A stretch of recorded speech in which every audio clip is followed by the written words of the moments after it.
Moist हलक के बल चिल्लाता हुआ दर्द से दोहरा हो गया। उसके दोनों हाथ अपने पेट पर थे। उसके सामने खड़े 12 साला लड़के ने अपनी फटी हुई टी शर्ट के आस्तीन से अपनी नाक से बहता हुआ खून साफ किया और हाथ में पकड़े हुए टेनिस रैकेट को एक बार फिर बड़ी कुव्वत से मोइस की टांग पर दे मारा। मोइस के हलक से एक बार फिर चीख निकली और वो इस बार सीधा हो गया। कुछ भी यकीनी के आलम में उसने खुद से 2 साल छोटे भाई को देखा, जो अब बग़ैर किसी लिहाज और मुरब्बत के उसे इस रैकेट से पीट रहा था, जो मोइस कुछ देर पहले उसे पीटने के लिए लाया था। इस हफ्ते में इन दोनों के दरमियान होने वाला यह तीसरा झगड़ा था और तीनों बार झगड़ा शुरू करने वाला उसका छोटा भाई था। मोइस और उसके ताल्लुकात हमेशा ही नाखुशगवार रहे थे। उनका झगड़ा बचपन से लेकर अब से कुछ पहले तक सिर्फ ज़बानी कलामी बातों और धमकियों तक ही महदूद रहता था, मगर अब कुछ अरसे से वो दोनों हाथापाई पर उतर आए थे। आज भी यही हुआ। वो दोनों स्कूल से इकट्ठे वापस आए थे और गाड़ी से उतरते हुए उसके छोटे भाई ने बड़ी दृष्टि के साथ पीछे डिग्गी से इस वक्त अपना बैग खींचकर निकाला जब मोइस अपना बैग निकाल रहा था। बैग खींचते हुए मोइस के हाथ को बुरी तरह डगर आई। मोइस बुरी तरह तिलमिलाया। तुम अंधे हो चुके हो। वो इत्मीनान से अपना बैग उठाए बेनियाजी से अंदर जा रहा था। मोइस के चिल्लाने पर उसने पलटकर उसको देखा और लाउंज का दरवाज़ा खोलकर अंदर चला गया। मोइस के तन बदन में जैसे आग लग गई। वो तेज़ कदमों से उसके पीछे अंदर चला गया। अगर दोबारा तुमने ऐसी हरकत की तो मैं तुम्हारा हाथ तोड़ दूंगा। उसके करीब पहुंचते हुए मोइस एक बार फिर धरा। उसने बैग कंधे से उतारकर नीचे रख दिया और दोनों हाथ कमर पर रखकर खड़ा हो गया। निकालूंगा। तुम क्या करोगे? हाथ तोड़ दोगे? इतनी हिम्मत है? ये मैं तुम्हें उस वक्त बताऊंगा जब तुम दोबारा यह हरकत करोगे।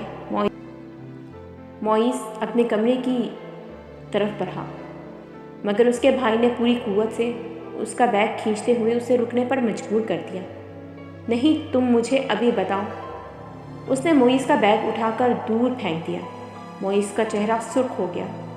उसने ज़मीन पर पड़ा हुआ अपने भाई का बैग उठाकर दूर उछाल दिया।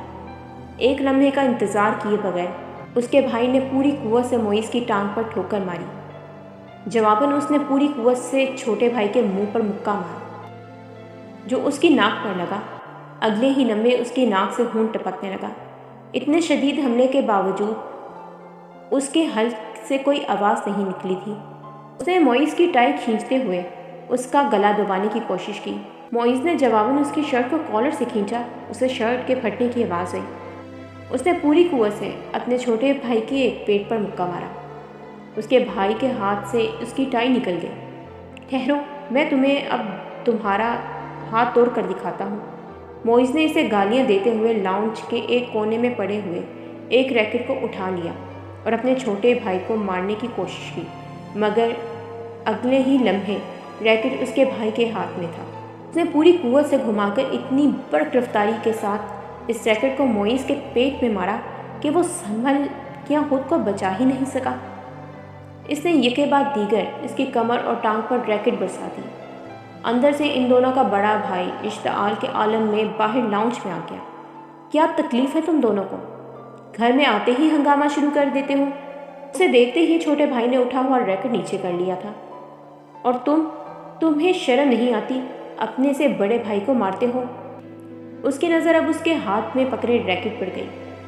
नहीं आती, इसने बड़ी ढिठाई के साथ कहते हुए रैकेट एक तरफ उछाल दिया और बड़ी बेखौफी से कुछ फासले पर पड़ा हुआ अपना बैग उठाकर अंदर जाने लगा।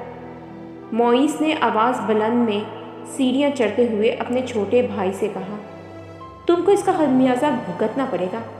वो अभी तक अपनी टांग सहला रहा था। Sure, why not? हाँ, क्यों नहीं? एक अजीब सी मुस्कुराहट के साथ सीढ़ियों के आखिरी सिरे पर रुककर उसने मोइस से कहा, अगली बार तुम बैट लेकर आना। टेनिस रैकेट से कुछ मज़ा नहीं आता। तुम्हारी कोई हड्डी नहीं टूटी। معیز کو اشتعال آ گیا۔ تم اپنی ناک سنبھالو، وہ یقیناً ٹوٹ گئی بھی۔